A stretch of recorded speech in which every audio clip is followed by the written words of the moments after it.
حضرت بلال حبشی رضی اللہ تعالیٰ عنہ مشہور صحابی رسول ہیں جو مسجد نبوی کے مؤذن رہے۔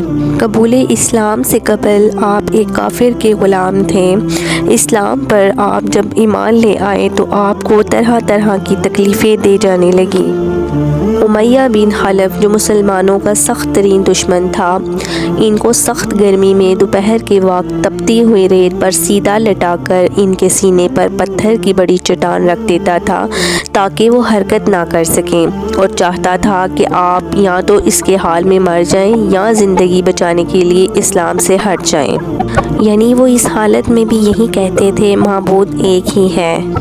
رات کو زنجیروں میں باندھ کر کوڑے لگائے جاتے تھے اور اگلے دن ان زخموں کو گرم زمین پر ڈال کر اور زیادہ زخمی کیا جاتا تھا تاکہ بے قرار ہو کر آپ اسلام سے پھر جائیں۔ حضرت ابوبکر صدیق رضی اللہ تعالیٰ عنہ نے جب آپ کو اس حالت میں دیکھا تو ان کو خرید کر آزاد کر دیا۔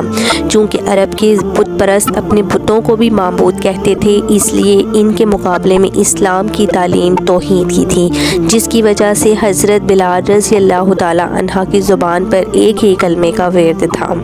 اس کا یہ صلہ ملا کہ پھر حضور صلی اللہ علیہ وآلہ وسلم کے دربار میں مؤذن بنے اور سفر و حضر میں ہمیشہ اذان کی خدمت ان کی سپرد ہوئی۔ حضور صلی اللہ علیہ وآلہ وسلم کی وصال کے بعد مدینہ طیبہ میں رہنا اور حضور صلی اللہ علیہ وسلم کی جگہ کو خالی دیکھنا مشکل ہو گیا تو آپ نے ارادہ کیا کہ اپنی زندگی کے جتنے بھی دن ہیں جہاد میں گزار دوں گا، اس لیے جہاد کی نیت سے چل دیے۔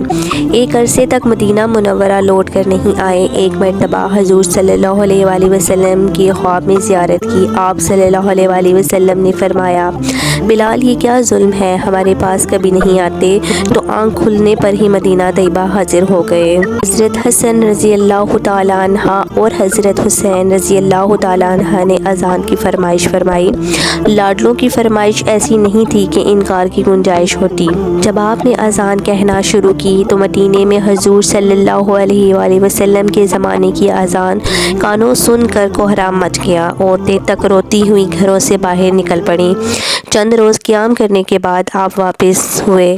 60 ہجری کے قریب دمشق میں آپ کا وصال ہوا تھا۔